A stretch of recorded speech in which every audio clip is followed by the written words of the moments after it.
প্রায় 1 বছর পর আমি আমার প্রাক্তনকে মেসেজ দিয়ে বলছিলাম আজকে আমার বিয়ে, আর আমার বিয়ের মাত্র বাকি 2 ঘন্টা আছে। আপনার যদি শেষবারের মতো কিছু বলার থাকে তাহলে আপনি আমার সাথে দেখা করতে পারেন। এরপর আমি আমার বিয়ের শেষ মুহূর্ত পর্যন্ত তার জন্য অপেক্ষা করেছিলাম, তবে সে আসেনি। অথচ আমি ধরে নিয়েছিলাম হয়তো সে আমার উপরে অভিমান করে আসেনি।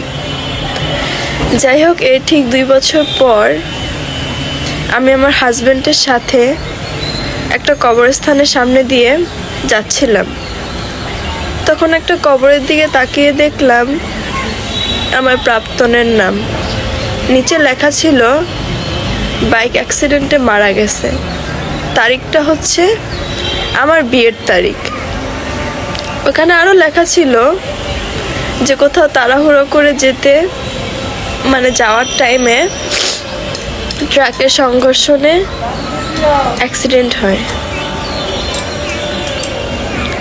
অথচ আমরা সত্যিটা না জেনে কত মানুষের উপরে অভিমান করে থাকি।